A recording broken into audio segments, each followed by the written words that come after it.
Ici vous avez la meilleure information, à temps et à l'heure.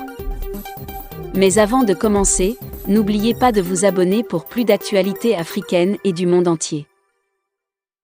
C'est une première dans l'histoire des Nations Unies. Une ancienne colonie de la France l'interpelle face au monde entier à travers le Conseil de sécurité des Nations Unies, CSNU, sur la base d'accusations extrêmement graves.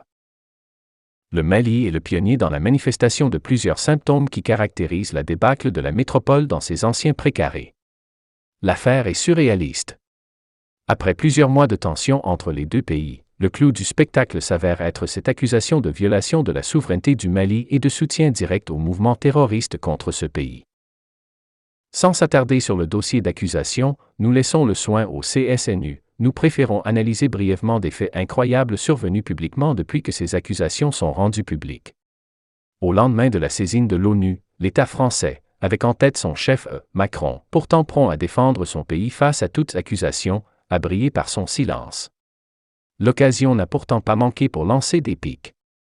Il annonçait récemment la fin de l'abondance pour les Français et il y a 2 jours il flirtait à Tebboune en Algérie. La réplique classique est venue d'un militaire de la force Barkhane qui, sans apporter de démenti convaincant, nous a plutôt servi la même soupe froide de l'écœurement et la victimisation. C'est une insulte, où des Français sont tombés pour sauver le Mali. Pour ceux qui s'attendaient à des démentis sur la base de preuves à la hauteur de celles que le Mali a brandies, la déception fut totale. Pour le moment, 3 questions tournent sur les lèvres. Touche 1. Pourquoi la France fait tout pour empêcher cette réunion? Touche 2. Pourquoi le Mali n'a pas reçu jusqu'à présent une réponse à sa demande? Touche 3. Pourquoi les alliés du Mali n'ont pas communiqué sur le dossier? Par ailleurs, dans ce silence gênant de l'Hexagone, il nous est revenu que tous ces efforts sont déployés au sein de l'ONU pour que cette réunion d'urgence demandée par le Mali n'ait jamais lieu.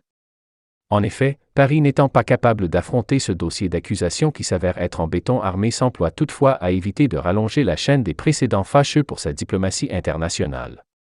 Pour le moment, le flou persiste dans cette affaire grâce notamment au silence douteux de l'accusé. L'occasion de féliciter l'Élysée pour avoir pu retenir le fougueux président de se l'ouvrir au risque de tout foutre en l'air. Mais l'envoi de Macky Sall pour calmer les ardeurs de Bamako a lamentablement échoué.